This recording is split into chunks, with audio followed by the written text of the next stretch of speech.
Assalamualaikum warahmatullahi wabarakatuh.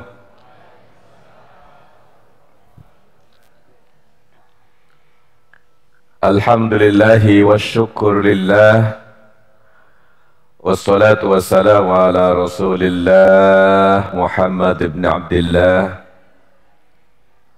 wa ala alihi wa sahbihi wa mawalah, wala hawla wala quwwata illa billah, amma ba'd. Hadirin jamaah pengajian Ahad pagi yang dimuliakan Allah, wabil khusus Ketua PCM dan Ketua PCA Gresik dan seluruh jajaran, Ketua Takmir Masjid Taqwa, para pimpinan ranting Aisyah Muhammadiyah dan seluruh ortom yang ada di Gresik. Ini cabang ya, cabang rasa daerah ini. Para sesepuh yang sama-sama kita muliakan, Pak Kiai Mukhtar Bukhari tadi mewakili takmir, yang mewakili PCM belum pidato ya.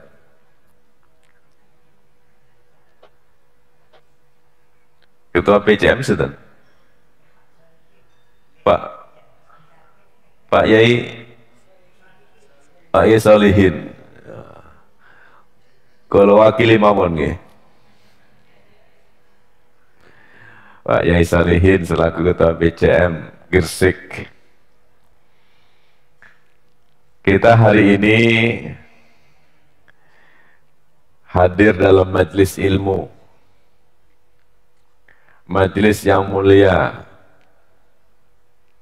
majelis yang menjadi transit untuk menuju surganya Allah Subhanahu wa ta'ala. Rasul bersabda, "Man salaka tariqan yaltamisu fi ilman sahhalallahu lahu tariqan ilal jannah."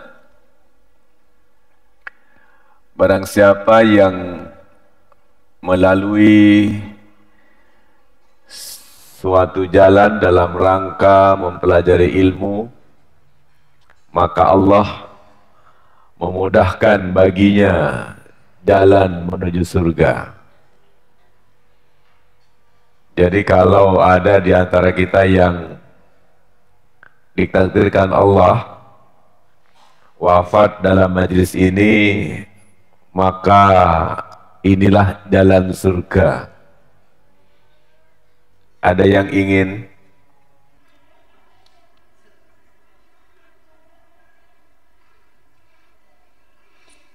Tentu tidak ada yang ingin cepat wafatnya, karena masih suka rawon dan bakso. Maka tentu majelis ini adalah majelis yang sangat mulia,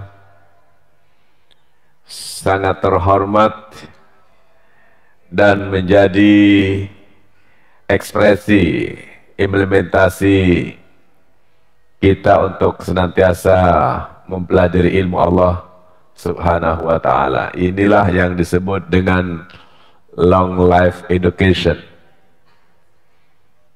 pendidikan sepanjang hidup. Makanya peserta didiknya sampun sepuh-sepuh. Dari yang muda pada kemana? Temannya Mas Kori ini pada kemana ini? Mana teman-temanmu?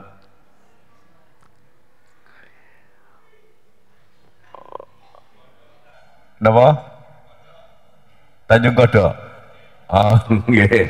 Anak-anak mudanya ke Tanjung Kodok. Syukur-syukur kalau sama-sama ngaji. Kalau kita ngajinya mengaji ayat qauliyah, mereka ngajinya ayat kauniyah. Dolan itu juga mengaji, mempelajari ayat-ayat yang terhamparkan. Nah, kita ini ngaji ayat yang terucapkan. Sekali-sekali yang sepuh-sepuh nggih perlu ngaji ayat kauniyah niku. Ngajinya ke Tanjung Kodok, menikmati pemandangan indah dan mensyukuri nikmat Allah, merasakan kemahabesaran Allah Subhanahu wa ta'ala. Hadirin yang dimuliakan Allah, topik kita adalah apa ini? Ada tulisannya nih. Oh, betul-betul nih. Apa topiknya? Mencari pemimpin yang merakyat. Belajar dari keteladanan Rasulullah Sallallahu Alaihi Wasallam. Topik ini sangat menarik dan penting untuk kita pelajari dalam rangka kalau jadi pemimpin, menjadi pemimpin yang betul-betul memperhatikan rakyatnya, pemimpin yang peduli kepada rakyat dan orang-orang yang dipimpinnya, dan kalau tidak jadi pemimpin, kalau jadi rakyat, maka pelajaran hari ini adalah memilih pemimpin yang seperti itu. Momentumnya tepat. Ya. Gresik sedang mencari pemimpin. Jawa Timur sedang mencari pemimpin. Dan berbagai kota, kabupaten, dan provinsi sedang mencari pemimpin. Indonesia sudah menemukan pemimpinnya. Pemimpinnya sudah sah. Panjenengan milih atau tidak, pemimpin Indonesia sudah sah. Pemilu 2024 lengkap. Memilih presiden, lalu memilih gubernur, dan memilih bupati. Kira-kira pilihan panjenengan 27 besok ini, milih sing menang atau sing kalah?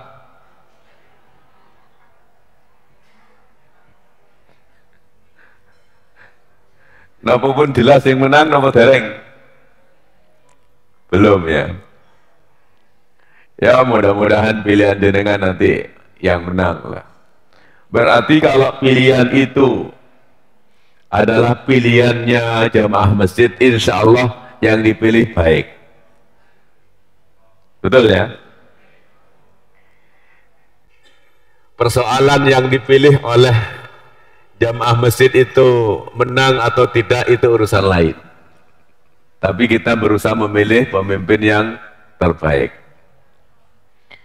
Baik untuk tingkat kabupaten maupun untuk tingkat provinsi. Musim kampanye sudah selesai. Hari ini tidak ada yang kampanye, makanya jamaahnya agak banyak karena tidak ada yang ikut kampanye. Kita belajar sejenak. Awal 2024 kita mengikuti kontestasi mencari pemimpin. Pilihan panjenengan menang atau kalah? Halo? Kalah. Kasihan deh lo.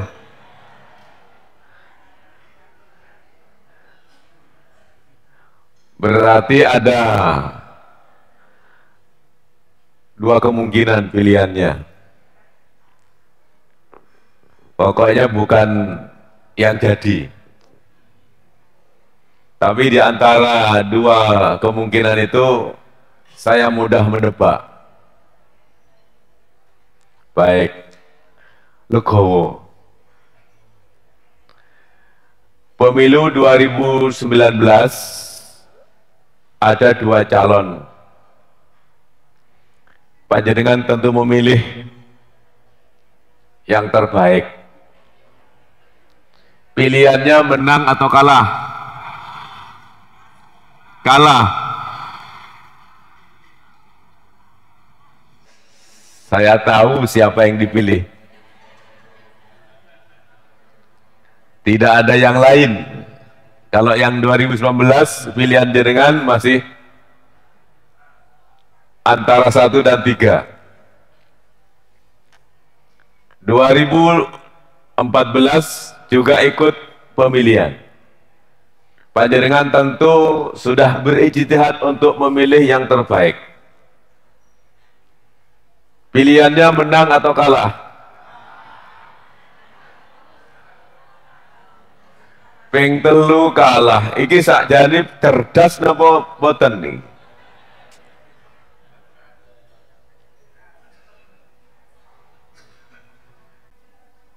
Dan tentu sebagai orang yang beriman, selain berusaha melakukan aktivitas memilih, berpasrah diri kepada Allah dan berdoa untuk terpilih pemimpin yang terbaik. Betul? 2014 memilih dan berdoa, betul? 2019 memilih dan berdoa.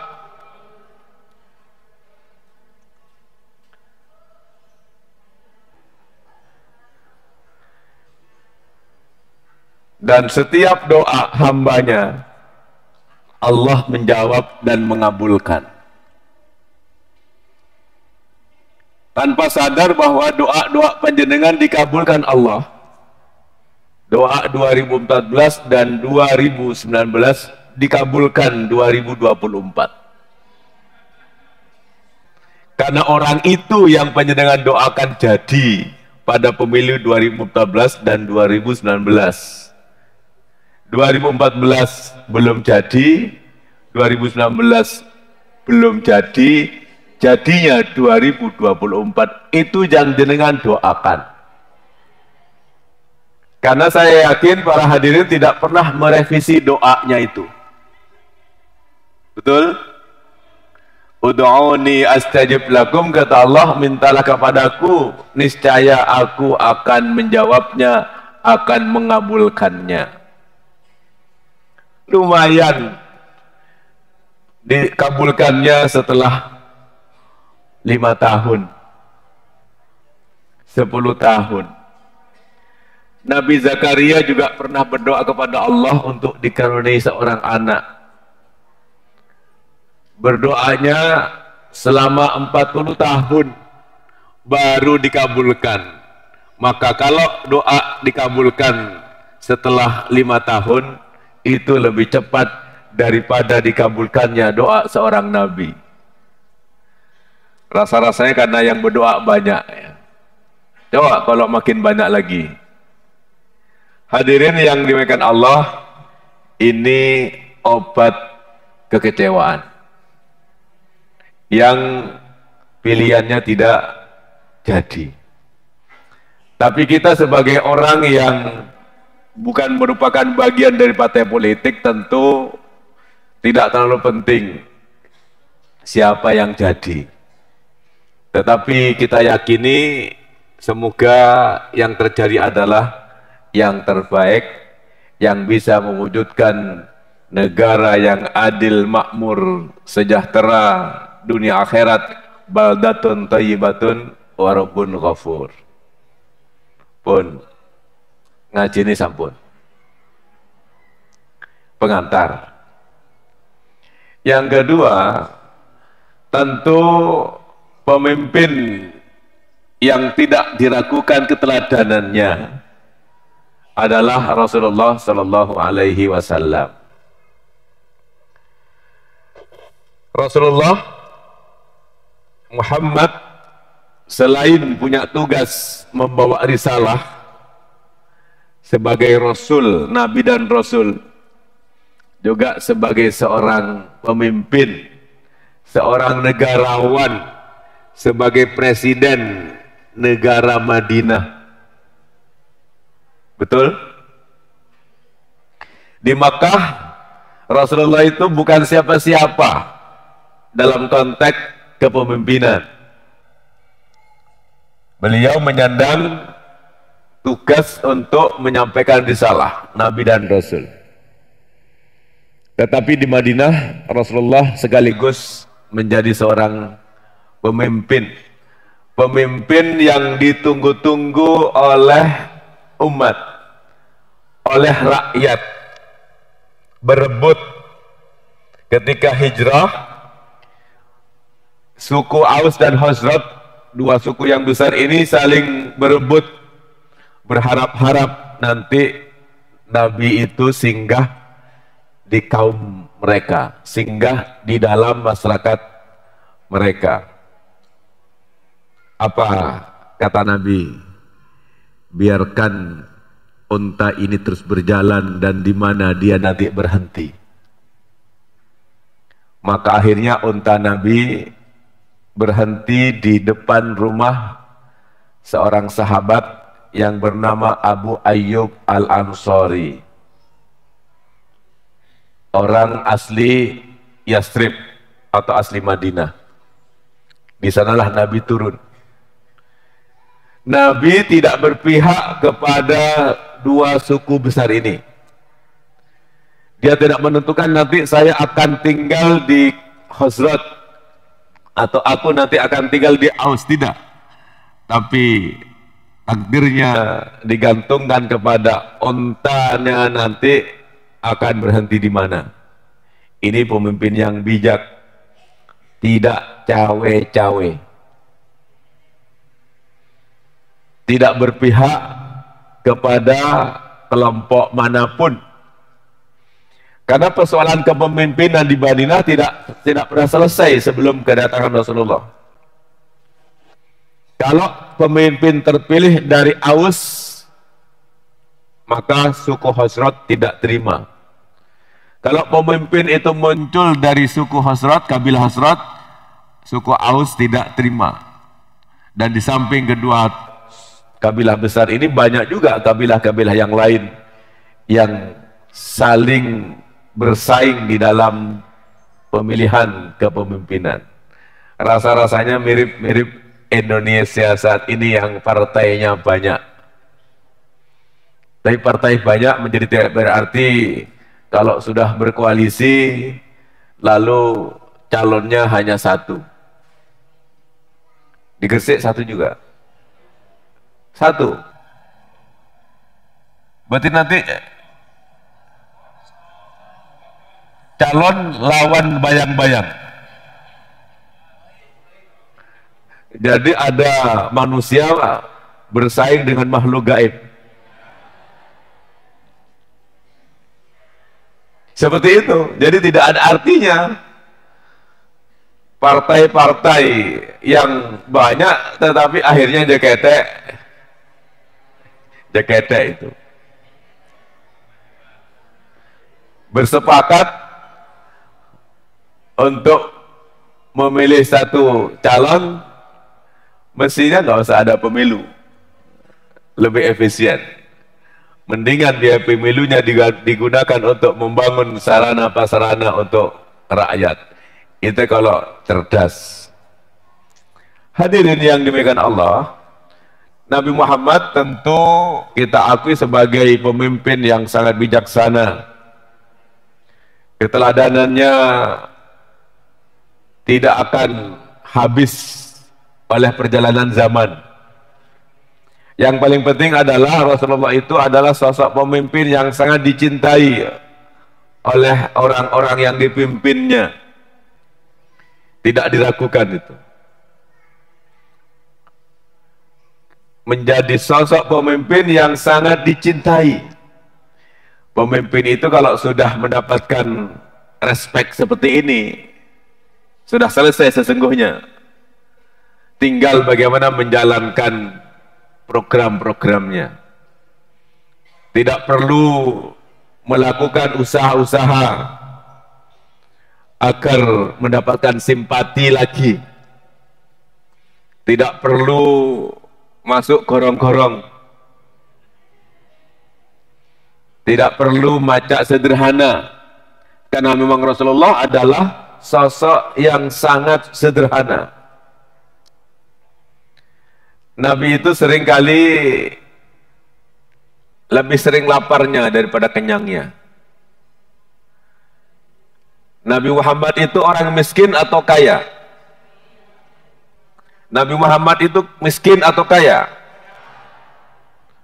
Nabi Muhammad itu kaya atau miskin? Kok ada yang masih bilang kaya, ada yang bilang miskin?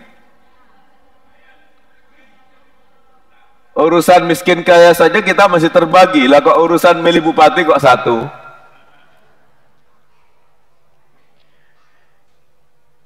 Apakah miskin atau kaya? Marilah kita lihat. Ketika Rasulullah muda menikahi Khadijah, maharnya sebanyak 20 ekor onta. Bukan seperangkat alat sholat yang dibarai tunai. Bukan uang 1 juta rupiah dibayar tunai. Kalau itu khas Gresik itu. 20 ekor onta. Kira-kira berapa harga onta? Kalau kita beli sapi kemarin waktu kurban harganya 25 juta. Ada yang 30, ada yang 20. Anggap 25. Kalau 25 juta, kalau 10 250 juta. Kalau 20 500 juta. Itu sapi. Onta itu dengan sapi mahal mana? Mahal onta. Kira-kira berapa harga onta? Kalau harga onta itu 2 kali lipat saja, maka maharnya Nabi itu 1 miliar. Kalau harganya 100 juta satu onta sekarang, maka maharnya 2 miliar. Siapa di antara ibu-ibu yang maharnya 2 miliar? Pundi tiange? Ayo nih kayak sinten sing mahari 2 miliar nih. Nanti dilihat di surat nikahnya maharnya apa. Pak Yai, panjenengan dulu ngasih mahar ketika menikah nopo? Duit nopo barang? Nopo? Uang. Pinter lumen.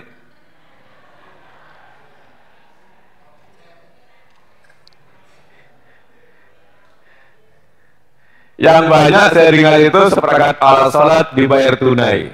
Tapi untungnya si istri orang yang baik. Misalnya kalau begitu ucapkan yang diucapkan, kan tidak cukup hanya mukena dan sajadah, tapi mestinya sak masjidnya.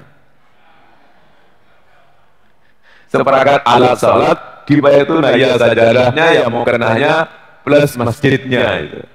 Tapi rasa-rasanya tidak ada yang maharnya masjid itu.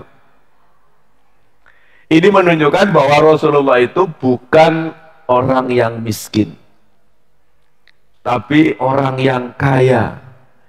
Dia seorang pebisnis, berkolaborasi dengan pengusaha Makkah yang bernama Khadijah. yang kemudian Khadijah itu dilamarnya untuk menjadi istrinya. Mana ada orang miskin berani melamar orang yang kaya itu. Dan maharnya keren. Jadi kalau yang maharnya dulu kecil, minta tambahan sekarang itu. Tapi tidak apa-apa. Dulu maharnya kecil, tetapi setelah menikah ATM-nya diberikan kepada istri. Itu lebih keren itu. Hadirin yang dimuliakan Allah, banyak contoh bagaimana sahabat-sahabat itu menunjukkan cintanya, menunjukkan respeknya kepada Nabi sebagai seorang pemimpin. Nah, misalnya ada riwayat Abu Bakar As-Siddiq, sahabat Nabi. Kenal ya? Kenal dengan Abu Bakar As-Siddiq? Panjenengan tahu betul dengan sahabat Nabi yang bernama Abu Bakar ini? Nggih. Sinten niku? Abu Bakar sinten? Halo. Mertua Nabi. Nggih, betul ya? Yang menemani Nabi dalam hijrah, betul ya? Putri ini sinten nama ini? Aisyah. Nggih pun, kalau anggap kenal. Nah, suatu hari Abu Bakar As-Siddiq ini berbicara di hadapan orang-orang kafir Quraisy di Masjidil Haram. Nah, ketika itu Abu Bakar ini dipukuli, diinjak-injak sampai ia tidak sadar, bahkan hampir mati. Lalu Banu Taim membawanya ke rumahnya. Banu Taim ini adalah kabilahnya Abu Bakar. Abu Bakar At-Taimi. Dan sampai sekarang kabilah At-Taimi ini, laqab At-Taimi ini masih ada sampai hari ini. Itu adalah kabilahnya Abu Bakar As-Siddiq. Abu Bakar.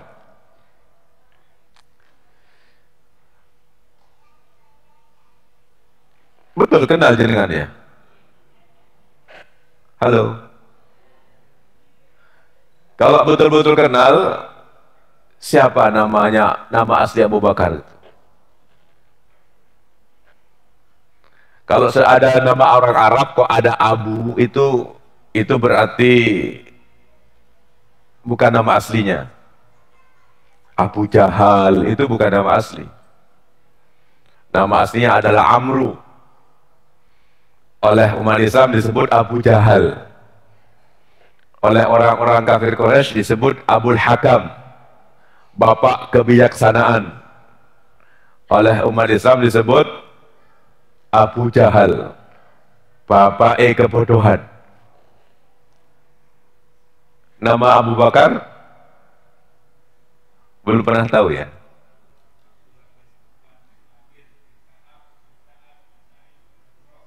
Sinten?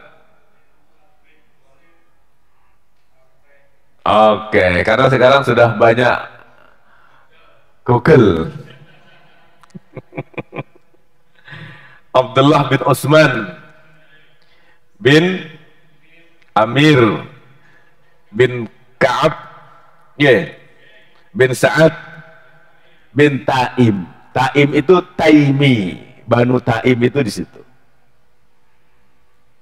Nah, lalu Banu Taim ini membawanya ke rumahnya dalam keadaan pingsan, gara-gara dia berdakwah di hadapan orang-orang kafir Quraisy di Masjidil Haram. Ya pertanyaannya, lah kok anak orang kafir di Masjidil Haram? Zaman dulu sebelum ada larangan orang kafir masuk dua kota suci. Di malam hari kemudian Abu Bakar ini mulai sadar dan ia mulai sanggup berbicara. Hadirin, kalimat apakah yang pertama kali diucapkan oleh Abu Bakar As-Siddiq setelah ia pingsan sekian lama itu?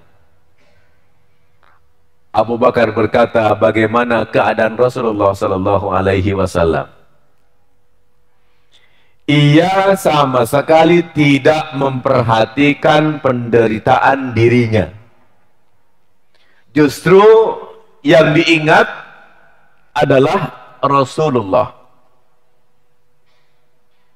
Dalam keadaan babak belur, sadar yang diingat Rasul. Lupa dengan sakitnya. Kalau kira-kira para hadirin mengalami apa yang dialami oleh Abu Bakar As-Siddiq, kalimat apa yang keluar pertama dari lisan panjenengan setelah sadar dari pingsan? Halo?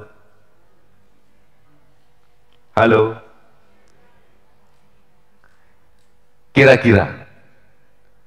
Kira-kira akan mengatakan, aku kinang di.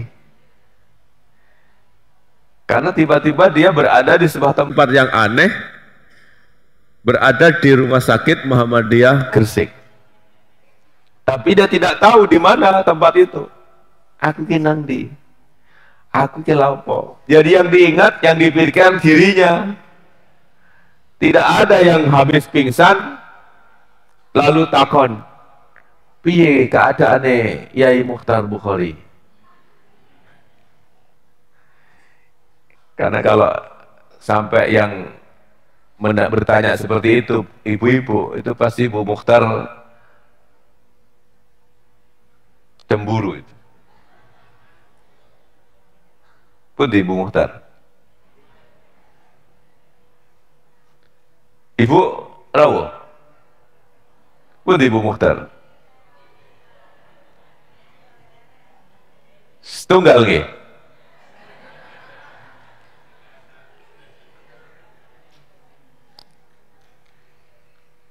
Nah, itu yang pertama, riwayat yang otentik bagaimana cinta seorang sahabat kepada Rasulullah sallallahu alaihi wasallam. Yang kedua, ada juga riwayat bahwa dalam situasi sekitar perang Uhud ada seorang sahabiah, sahabat perempuan dari kalangan Ansor, diberitahu bahwa ayahnya, anaknya, suaminya, dan saudaranya semuanya gugur sebagai syuhada.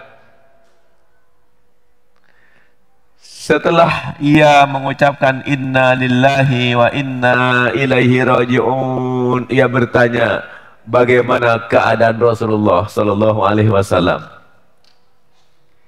Ia diberitahu bahwa Rasul dalam keadaan sehat walafiat. Akan tetapi ia masih bersikukuh untuk bisa melihatnya sendiri. Akhirnya setelah ia bertemu dengan Rasul, maka ia berkata, ya Rasulullah, semua musibah menjadi kecil bagiku setelah aku melihatmu. Sungguh luar biasa kecintaan seorang sahabiah kepada Rasulullah sallallahu alaihi wasallam. Bu, ibu,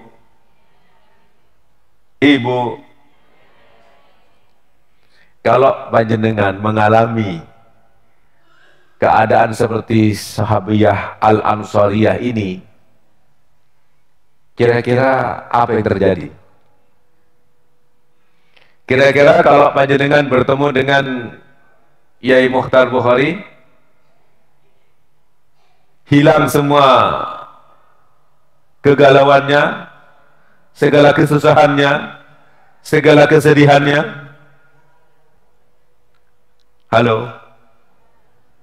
Kalau kira-kira ketemu ketua PCM,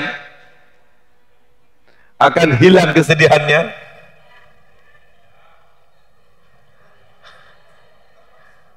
Kalau tidak, itu manusiawi karena musibah yang sangat besar. Anaknya, suaminya, ayahnya, saudaranya, semuanya gugur. Tetapi kalau sedihnya cepat hilang, berarti memang rupanya sejak dulu ingin cepat suaminya mati. Jadi cepat hilang gitu. Maaf, ini bercanda. Tidak ada istri yang menginginkan suaminya cepat mati.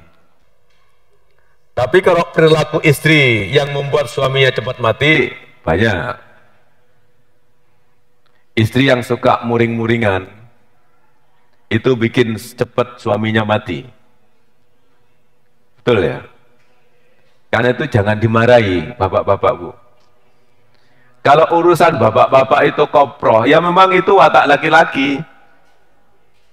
Urusan anduk diletakkan di atas kasur, dimarahi. Betul? Betul nggih? Dan bapak sering ngaten niku. Nggih.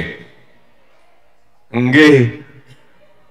Bapak-bapak niku pripun jenengan kok perilaku nih kok kados kula. Sami mawon. Yeah. Hadirin yang dimuliakan Allah, ini contoh ya, bagaimana Nabi itu menjadi sosok yang sangat dicintai. Kalau hari ini ada pemimpin yang begitu dicintai oleh rakyatnya, maka berbahagialah pemimpin itu yang kalau dia meninggal, banyak orang menangis karena ditinggalkan oleh pemimpin yang sangat peduli pada rakyatnya, yang kehadirannya dinanti-nanti, yang ketiadaannya dirisaukan. Itu keren itu. Bukan kalau sudah wayai gak memimpin lalu ditepuk tangani, hore, bukan begitu. Hadirin yang dimuliakan Allah, belajar dari Rasulullah ini tentu penting bagi kita semua, karena kita semua adalah pemimpin, baik di tingkat yang tinggi maupun tingkat yang paling rendah. Wonten sing jadi ketua ranting? Sinten ketua ranting? Angkat tangan. Pundi Pak Yai? Pinten ranting PCM Gresik? 10 hadir semua. Kalau ketua ranting nggak hadir nanti ditegur oleh ketua PCM. Anggota yang hadir, tapi ketuanya ngasih pengajian. Keren itu. Makanya ahad-ahad begini biasanya Muhammadiyah itu ngaji. Inilah bedanya Muhammadiyah dengan yang lain. Kalau warga Muhammadiyah kok sudah tidak ngaji, jangan ngaku-ngaku Muhammadiyah. Betul? Sama NO, kalau orang NO kok sudah nggak tahlilan, jangan ngaku-ngaku sebagai NO. Berarti Muhammadiyah Gresik sak niki mawon. Nggih. Muhammadiyah Gresik sejumlah ini saja. Oh, banyak ya? Lalu mana yang lain? Kenapa? Enggak, saya yakin mereka ngaji di tempat masing-masing. Karena saya tahu Gresik ini ngajinya di mana-mana. Pada hari ini jam 6 sama semua ngaji, dan itu rasa-rasanya menjadi tradisi Muhammadiyah.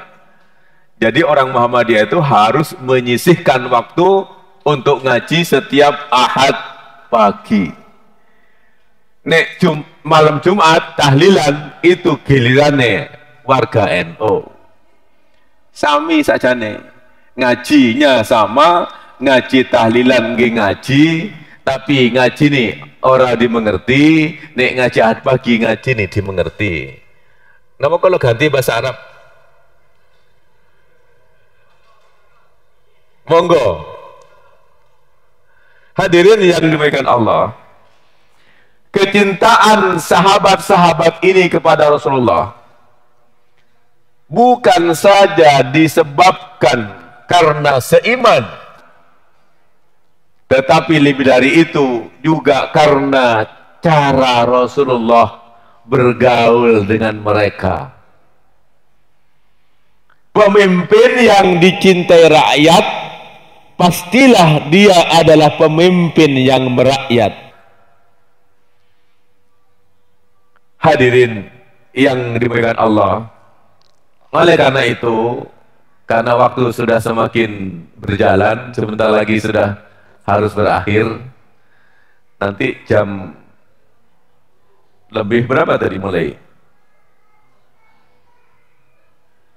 Tadi mulai jam pinten? Boten kula niki. Jam 7 kurang berapa tadi?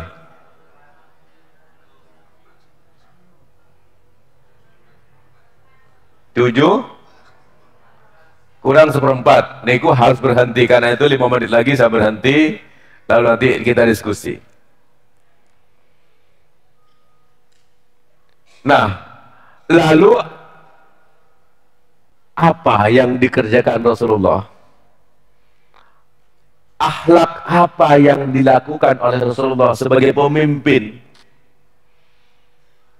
Cara bergaul seperti apa yang dilakukan oleh Rasulullah sebagai pemimpin sehingga mendapatkan simpati, mendapatkan cinta dari orang-orang yang dipimpinnya. Dan apa yang dilakukan Rasul itu otentik, tidak membuat-buat, tidak ngibuli. Kalau pemimpin sekarang banyak yang ngibuli, suka sobo rakyat, tapi pas waktu kampanye. Tapi kalau sudah jadi, orang gelem sobo. Betul? Itu namanya pemimpin pembohong. Nanti siapa, tapi satu kemarin kayaknya nggak ada yang kampanye di Gresik ini. Pernah disopoi calon gubernur PCM Gresik, berarti nggak dihitung dong. Kalau saya sebagai ketua PDM didatangi oleh 2 pasangan calon bupati, kedua-duanya saya sambut, saya hormati, saya dukung, saya doakan. Nah, sing dadi mangke sinten terserah Gusti Allah. Bagian kula mendoakan. Tinggal doa sing pas ikhlas sing pundi. Hadirin yang dimuliakan Allah, Rasulullah menjadi pemimpin yang sangat dicintai oleh rakyatnya, oleh sahabat-sahabatnya, oleh orang-orang yang dipimpinnya. Yang pertama, karena perhatian yang tulus kepada orang lain. Rasulullah lebih memperhatikan orang lain daripada dirinya. Ini bedanya kira-kira dengan pemimpin sekarang. Pemimpin sekarang rakyatnya macet, dia pakai tuet lancar. Iki saja jadi pemimpin model opo iki? Betul ya? Coba panjenengan yang pakai tuet supaya lancar. Pernah? Pernah panjenengan dipakai tuet? Ambulan, ambulan, lancar juga ambulan itu.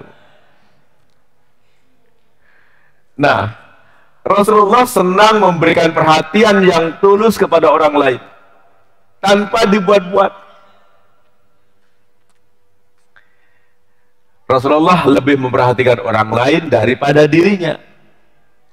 Banyak riwayat, salah satunya adalah Rasulullah itu pernah dihentikan oleh seorang perempuan tua di tengah jalan.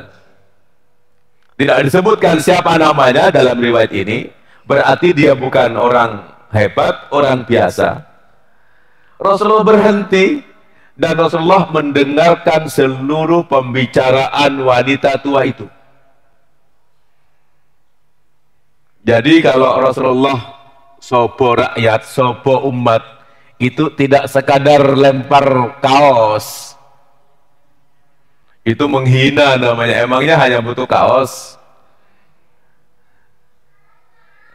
Rasulullah mendengarkan seluruh pembicaraan wanita tua itu.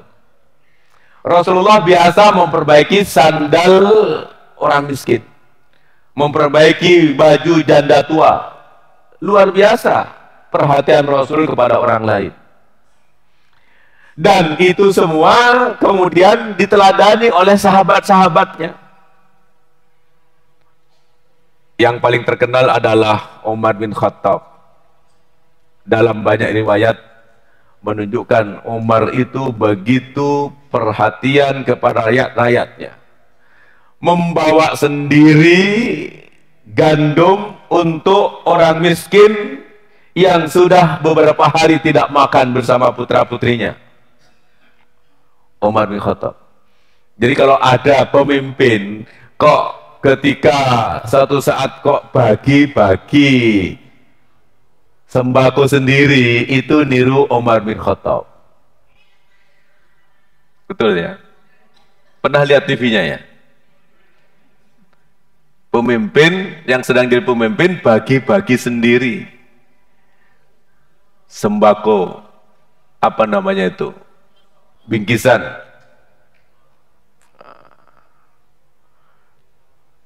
Tapi maknanya apa saya tidak tahu. Hadirin, ada perhatian Rasulullah pada sahabatnya yang sangat mengharukan. Diriwayatkan bahwa suatu hari ada sebuah pertemuan bersama Nabi, dan ada seorang sahabat namanya Jabir bin Abdullah Al-Bajali tidak kebagian tempat duduk. Lalu Rasulullah melepas gamisnya, lalu melipatnya dan memberikannya kepada Al-Bajali seraya berkata, gunakanlah ini sebagai tempat dudukmu. Itu kira-kira jaketnya Pak Ketua PCM ini loh. Dilepas lalu disuruh duduki koncone. Tapi sebagai semua kan sudah dapat tempat duduk berkarpet. Lalu Al-Bajali mengambil gamis itu lalu menciumnya dengan lembut dan ia menangis. Dan dia berkata, ya Rasulullah, beginikah caranya engkau menghormati sahabatmu? Itu pemimpin otentik, keteladanan yang ditunjukkan oleh Rasulullah. Perhatian yang tulus kepada orang lain. Tidak pura-pura perhatiannya. Yang kedua, Rasulullah itu senang memberikan penghargaan atau pujian kepada orang lain. Rasulullah tidak senang dipuji tapi senang memuji. Rasulullah tidak senang dihargai tapi senang menghargai. Itu kira-kira bedanya dengan pemimpin hari ini.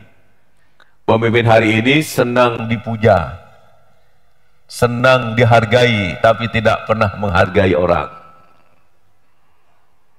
Itu tadi, kalau dirinya pergi tweet lancar, kalau rakyat biarkan macet.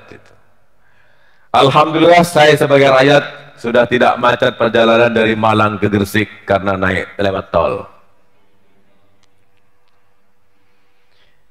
Kalau kita membaca kitab-kitab hadis tentang kemuliaan para sahabat, kita boleh jadi akan kebingungan menentukan siapa sahabat-sahabat itu yang paling istimewa bagi Rasulullah. Karena rasa-rasanya semuanya istimewa. Siapa yang akan merasa lebih terhormat daripada Abu Bakar As-Siddiq yang disebut oleh Rasulullah sebagai kawannya yang terbaik, yang dipilihnya untuk selalu menyertainya dalam keadaan apapun, baik suka maupun duka? Itu Abu Bakar. Rasulullah berada di Jabal Sur, di gua di Jabal Sur itu bersama Abu Bakar. Siapa lagi akan merasa lebih terhormat daripada Umar bin Khattab, yang kata Nabi, Umar itu adalah manusia yang paling ditakuti setan. Jangankan manusia, setan saja takut. Sehingga kalau Umar datang dari satu arah, setan lari ke arah yang lain. Itu kata Nabi. Saking pemberaninya. Siapa lagi yang akan merasa lebih terhormat daripada Utsman bin Affan, yang oleh Rasulullah Utsman itu diberi gelar Zunnurain, pemilik dua cahaya, karena Utsman itu menikahi dua putri Nabi, dua cahaya, berbeda waktu. Kalau dalam bahasa sekarang turun ranjang. Siapa lagi yang akan merasa lebih terhormat daripada Ali bin Abi Thalib, yang kata Nabi hubungan antara Ali dan dirinya sama halnya dengan hubungan antara Harun dan Musa, hanya saja Ali bukanlah seorang Nabi. Rasulullah sangat mengerti bahwa manusia itu senang dihargai, senang dipuji apabila dia membuat prestasi. Itu yang kedua.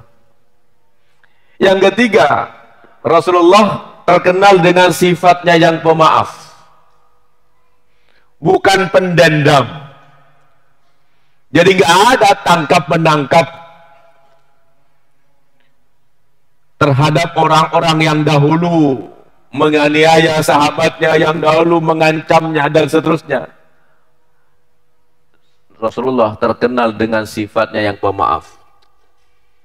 Kepada mereka yang dahulu di kota Mekah telah membunuh sahabat-sahabatnya dari peperangan ke peperangan, yang mengusir dirinya dari tanah kelahirannya, ketika Rasulullah masuk kembali ke kota Mekah sebagai pemenang, Rasulullah tidak membalas sedikit pun apa-apa yang dahulu mereka perbuat atas dirinya. Bahkan ketika itu Rasulullah berpidato, dan di dalam pidatonya Rasulullah mengutip firman Allah yang merupakan perkataan Nabi Allah Yusuf alaihissalam kepada saudara-saudaranya yang dahulu juga menganiaya dirinya. La tasrib alaikumul yawma yaghfirullahu lakum wa huwa arhamur rahimin. Pada hari ini tidak ada cercaan terhadap kamu, semoga Allah mengampuni kamu, dan dia adalah zat yang maha penyayang di antara para penyayang. Riwayat yang lain yang paling otentik juga, dalam pertempuran Zatul Riqa, ketika pedang yang hampir saja membunuh Rasulullah itu jatuh dari tangan pemiliknya, Rasul kemudian mengambil pedang itu dan membiarkan calon pembunuh yang gagal tersebut. Kalaulah Rasulullah mengambil pedang lalu menebaskan pedang itu ke leher pemiliknya, boleh atau tidak? Boleh, ini perang. Pantas atau tidak? Pantas, tapi Rasulullah memilih memaafkannya. Ada kisah yang paling menarik yang akhir. Ada namanya Utbah bin Abi Mu'id, yang setiap hari pekerjaannya menunggu Rasulullah. Setiap Rasulullah mau sholat, untuk apa? Disapa. Rasulullah itu kalau disapa orang itu pasti menoleh, nggak pernah jaim Nabi itu.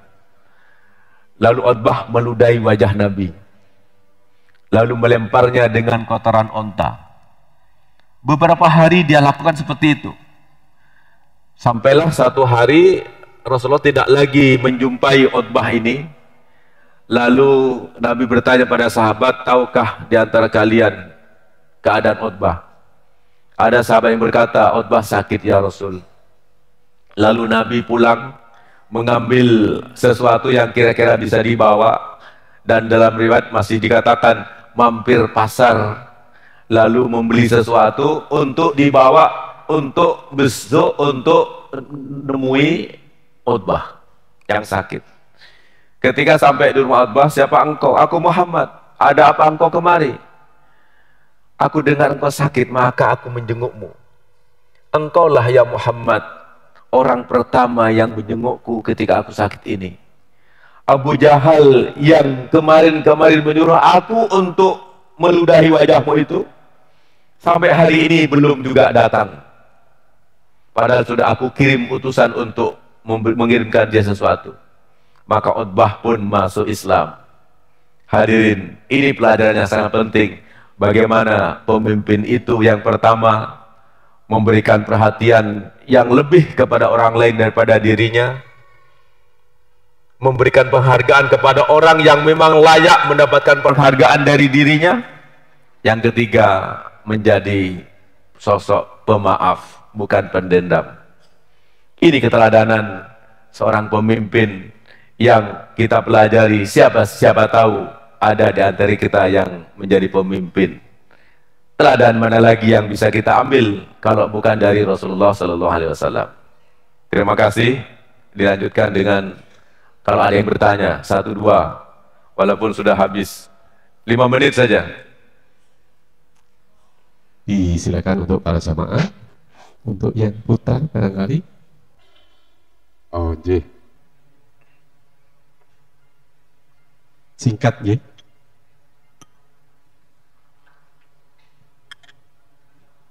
Terima kasih Ustaz atas waktunya Ustaz.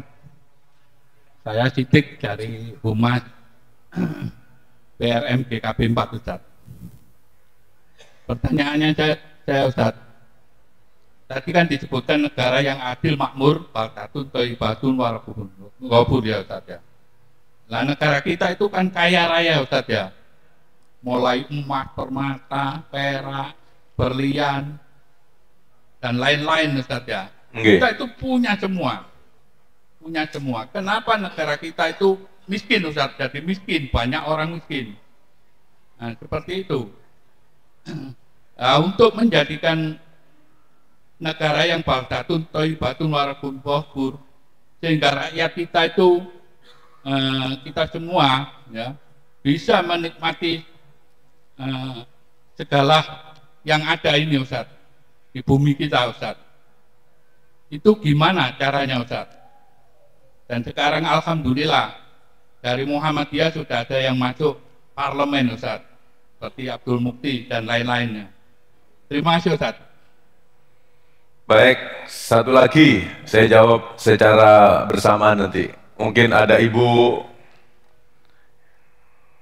Kasih kesempatan untuk ibu-ibu barangkali. Sisi ibu-ibu. Kalau ibu-ibu itu kalau diam berarti iya.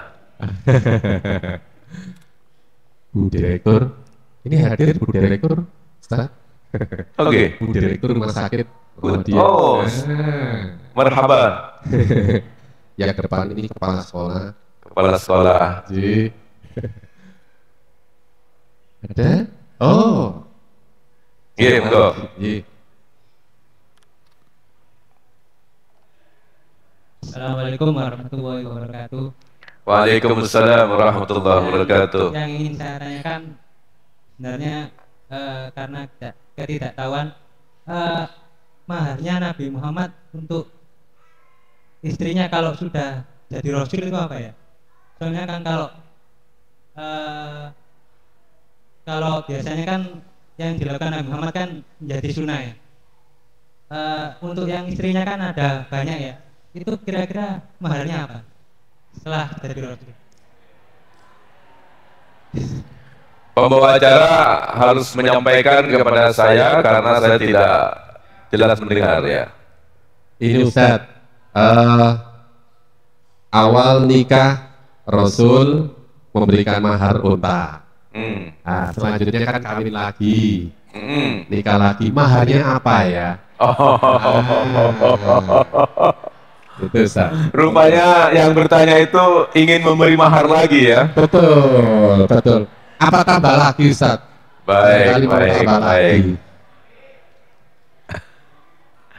Baik. Luar biasa. Yang pertama, baldatun thayyibatun wa rabbun ghafur. Itu adalah konsep Quran yang dikutip oleh Muhammadiyah di dalam dokumen-dokumen penting. Salah satunya di dalam mukadimah pembukaan anggaran dasar. Yang kedua juga dikutip di dalam Matan Keyakinan dan Cita-cita Hidup MKCH. Yang maknanya adalah negara adil, makmur, tentram, damai, sejahtera, dunia dan akhirat. Artinya negara yang gemah ripah loh jinawi. Pertanyaannya adalah apakah Indonesia ini sudah termasuk ke dalam kategori baldatun thayyibatun gharbun ghafur atau belum? Kalau dalam konteks pilkada kok masih ada carok, berarti belum. Dan ada antar pendukung carok, sudah banyak di berita ya. Saling bermusuhan, itu belum. Kalau masih ada rakyat yang masih kelaparan, itu berarti belum. Kalau masih ada rakyat yang kesulitan membayar biaya sekolah anaknya, berarti belum. Kalau masih ada rakyat yang kesulitan membayar biaya rumah sakit, berarti baldatun thayyibatun gharbun ghafur juga belum. Kalau masih banyak terjadi kemaksiatan di sebuah negeri, berarti belum juga. Maka silakan dinilai sendiri. Yang paling tahu Bu Direktur, apakah pasien itu langsung bayar nomor utang? Langsung bayar karena dibayar BPJS. Itu yang masuk rumah sakit. Kalau ada orang rakyat yang sakit tidak berani ke rumah sakit karena tidak bisa membayar, itu berarti juga belum. Nah, mengapa negeri yang sesungguhnya sangat kaya, yang merupakan anugerah Allah, tapi kok belum menjadikan kesejahteraan bagi rakyatnya? Maka itu persoalan manusianya, berarti sumber daya manusia. Emas yang ada di perut bumi itu perlu dikeluarkan, nggak tiba-tiba jatuh dari langit, itu butuh ilmu. Maka ilmu fikih yang berbicara tentang harta makdin, zakatnya berapa, nggak cukup. Maka butuh ilmu dan teknologi. Nah, maka konsep pemberdayaan manusia ini yang perlu jadi fokus kita. Belajar fikih, tafsir, hadis penting, niku bagian para kiai ini. Tapi juga ada yang punya tugas untuk mempelajari teknologi, bagaimana sumber daya itu bisa dikelola dengan baik, dengan maslahat, untuk memakmurkan masyarakat dan negeri ini, sehingga tidak perlu menghadirkan orang dari luar. Sekarang kita jadi penonton,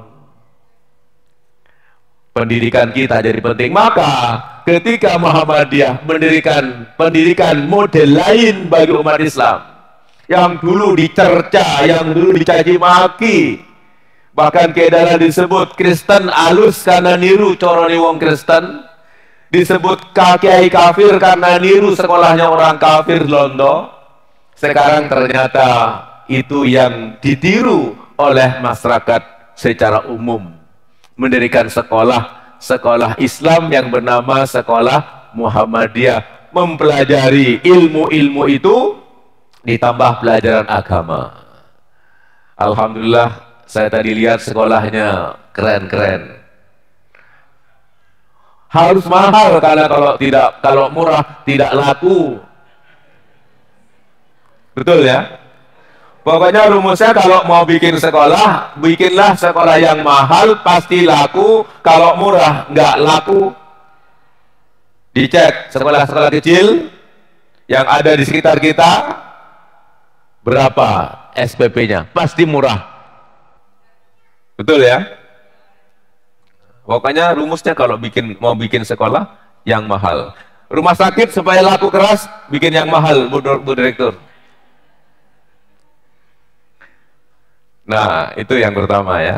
Manusianya, pendidikan itu harus holistik, bukan hanya berorientasi pada ukhrawi, meninggalkan duniawi, dan juga bukan hanya fokus pada duniawi, tapi juga ukhrawi.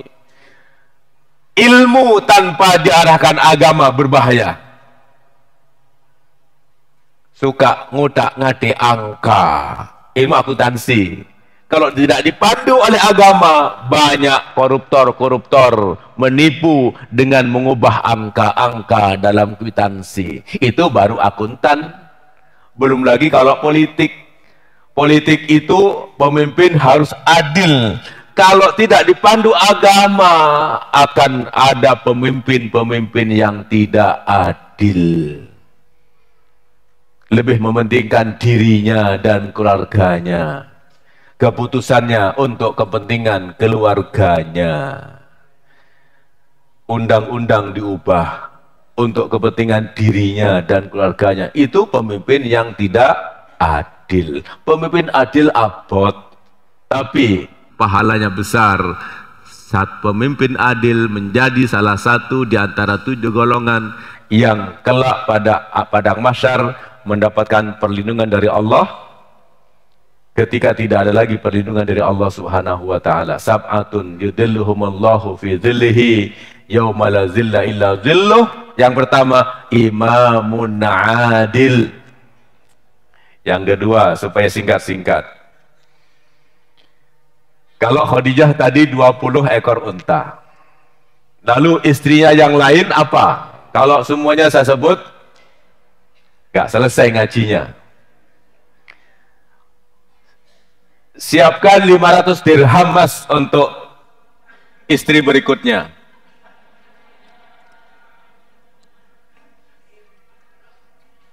Itu adalah maharnya Nabi kepada Aisyah. Coba dengan hitung 1 dirham itu berapa? Kalau rupiah berapa itu? Nah, 1,3 miliar. Kalau dirupiahkan itu. Sanggup? 1,3 miliar maharnya Rasul kepada Aisyah.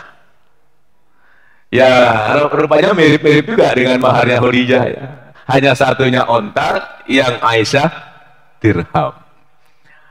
Saya tidak perlu menunjukkan yang lain. Intinya bahwa Nabi itu memberikan mahar kepada istrinya itu dengan mahar bukan seperangkat alat salat dibayar tunai, bukan berupa Al-Quran. Memang Nabi pernah menganjurkan sahabat untuk memberikan mahar cincin dari besi karena dia tidak punya apa-apa, maharnya Al-Quran. Al-Quran itu bukan membeli Quran di toko buku.